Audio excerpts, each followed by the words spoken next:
Hello. I would first like to say that I did not invent these. I saw the child ones a long time ago in a video on YouTube, but I can't give credit because I don't remember who did it.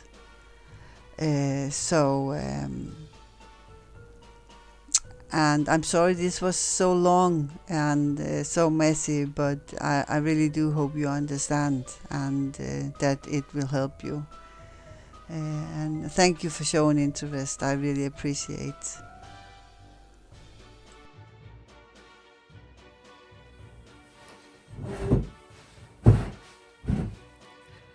Hello. So I am really surprised that so many asked me to show how I did this or to tell how I did this. I had expected maybe 2, 3 people wanted to know, and so I could post it in the group how I did it, and if there's something that I didn't explain correct, they could just ask me. But with so many, I decided that I was going to make a video, and this is my first tutorial. So I'm probably going to miss something, and it could also be very messy. But still, you can ask me, of course, if there's something that I didn't explain good enough, or I forgot, or whatever. I'm a bit nervous, so I hope this is going to be okay. These are made out of cardboard, cardstock, or whatever you have, heavy paper. I have made these, I don't remember what I made these of, but I have cut some 3 pieces. They are made of pizza box, frozen pizza from Frozen Pizza. You can of course make them the size you want, and the thing is that this feels a little bit flimsy now, but it will get a lot more sturdy when they're glued together. I have to make sure that mine are a certain length here. Otherwise, I have 2 corner punches here. It has to be at least 2 centimeter for me, because otherwise they're going to cut in and cut down, and it won't work. So you might want to check that on yours as well before you make a whole lot of these, because I usually make a lot when I start doing it. So you can, of course, you can make other kind of corners. They don't have to be just rounded. You can also leave them square. It doesn't matter. They don't have to have corners.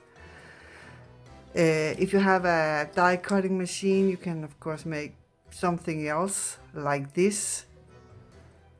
And depending on what kind of, if you want to make holes in it, also depending on what kind of tool you have, if it can punch through something thick as this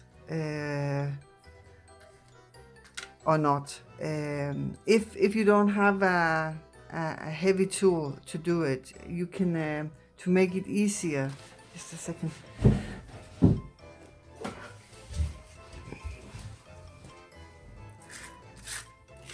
You can just, I'm just going to do like this. You can just, this is very dirty, but yeah, it's used a lot.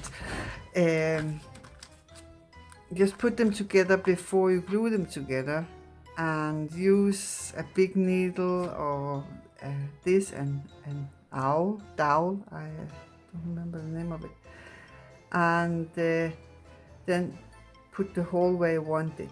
Just sort of mark it down, and then you can use your punch and punch. If it doesn't get punched, it's a bit difficult to have to use a smaller one, because mine, my big ones are not as so sharp anymore.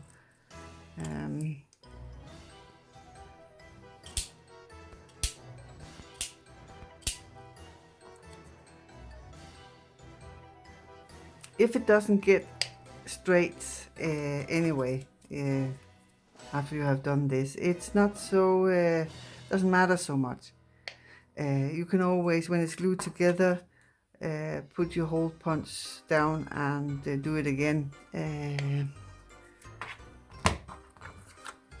Let's see how this works. This went pretty good, and also if they're not exactly the same, you can see there is a little bit of different in the size here. Maybe it doesn't matter so much. So now you're good to glue it together and leave it until it's completely dry. As I said, it will get a lot more sturdy after. It's really hard, like because it's, well, because paper is made of wood, then it is like a wood. And you can sand it down as much as you want. It doesn't have to be 100% neat. It is, after all, junk journals we are making, and a lot of it can be covered with paint or gesso.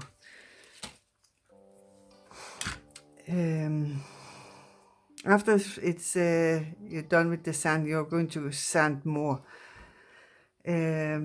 You can gesso it, or you can just paint on top of it. I like to gesso it. I can't give you any reason really why I like to gesso it. I just do. And then I use whatever color you want. These are some very cheap paints, but they are really very pigmented. There's a lot of pigment in these, and you don't have to cover it, completely. It can be a sloppy painting, and you can paint with more colors, or paint the color and put another one over it and rub it off a bit, and when it's dry, I sand the edges again, and then I use ink. I use these. I like these ones a lot. And then you just go over it, and a bit more than over, and then after that I stamp here. Another thing, before you paint, you can make some texture under it. You can use gesso for that, or in this case there is some crackle paste under it. But that's just that's because I've used this for something else. If you don't like it, sand it, start over, and even if the stamping doesn't work, just paint over it and continue. This one is stamped. I use this Versafine because I like these little ones, and it never dries out. It's a archival permanent ink, and I've used that for a long time. So you can put something, if it's not archival, if your ink is water-based, you cannot put anything on top of it, because it will smear then. So make sure that it's not water-based, your ink. If you don't have that, you could decoupage on these as well. Use some napkins with something on, and it's anything, or just put some texture on with something and paint it, and but yeah, these are made like that. And the edges, you can also just paint with a marker. I have these markers here. They're also cheap. They're the ones that I also use for my alcohol ink sprays. And you can go on the edges here and like that.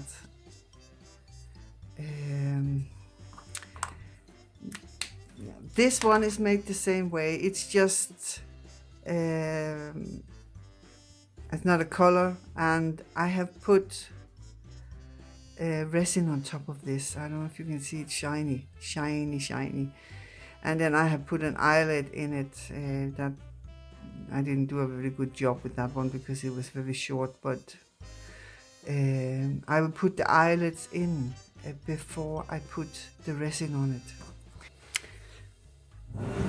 So my camera just stopped after 10 minutes, so I'm going to start again with this this one.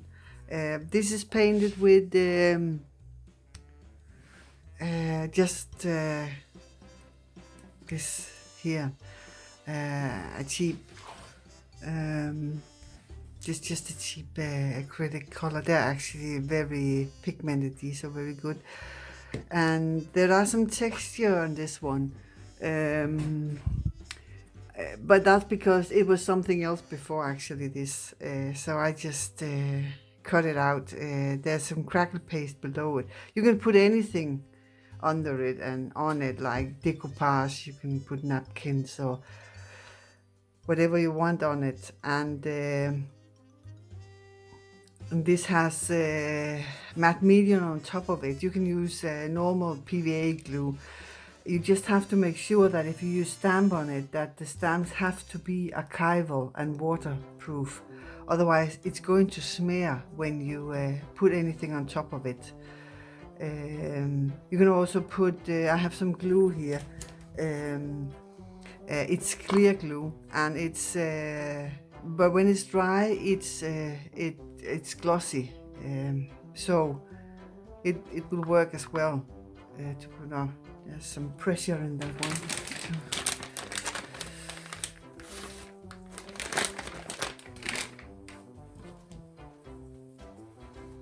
I think it's because of the heat in here. It's getting hot suddenly, or warm. So, and yeah, and these tiles, they are made of air dry clay. I think you can probably use paper clay as well, and polymer clay of some kind. I wrote them out between. I have these some of these that's glued together with my clay, and I just roll out the clay and then I cut them out in the size I want them. I have one here, and it doesn't matter if it's not, the edges are not okay. You don't want like raised edges on them, so you have to sand that down or cut it off with a knife.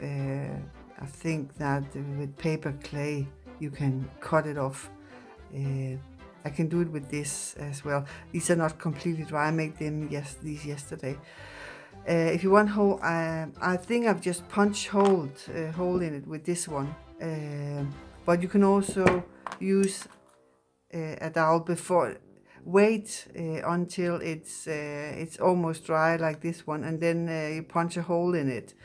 And when it's dry, you take sandpaper and you take off this.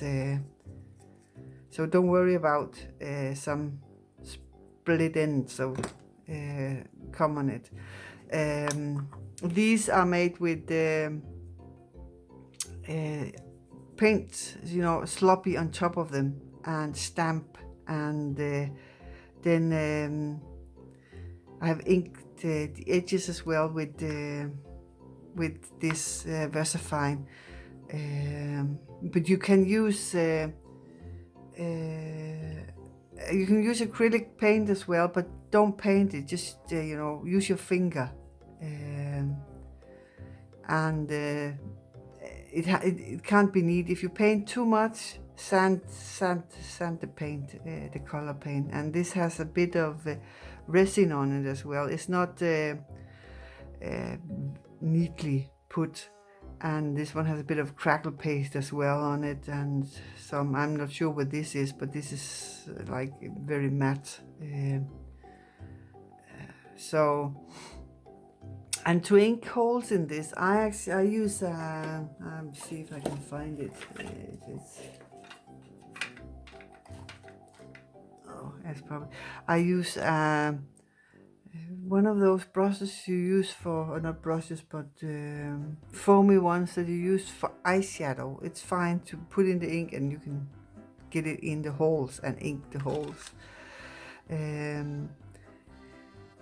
So yeah, these can be used as charms, but you can also just make them one-sided, like this one. This one is a bit different. There's a lace in it. I don't know if you can see that piece of lace under the resin here.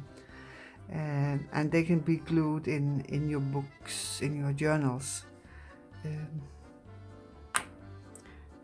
These ones are made of round, but I didn't like the way these turned out. They're too wonky for me.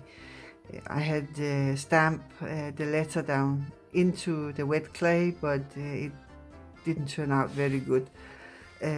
So the next ones I made, I just painted them when they were dry, red and black edges, and then I stamped it black on top of them and put resin after it was dry. That was a much better result, I think. Here is one where I have used paper in it instead of stamping. And here's one. This was just a test. It's crackle paint or whatever, but yeah, I think the crackles are too small, so it works okay on some things, but on smaller things, yeah, I think. So this one was some plastic tiles that I just sandwich on a piece of cardboard, but I should have made the cardboard bigger than the tiles. These tiles are pre-made. I found them in a shop, but I should have made the cardboard bigger, so I would have had an edge on them. But that's a possibility as well, to make them all the way out to the edge if you want that. I think that's it. So if you have any questions, feel free to ask me.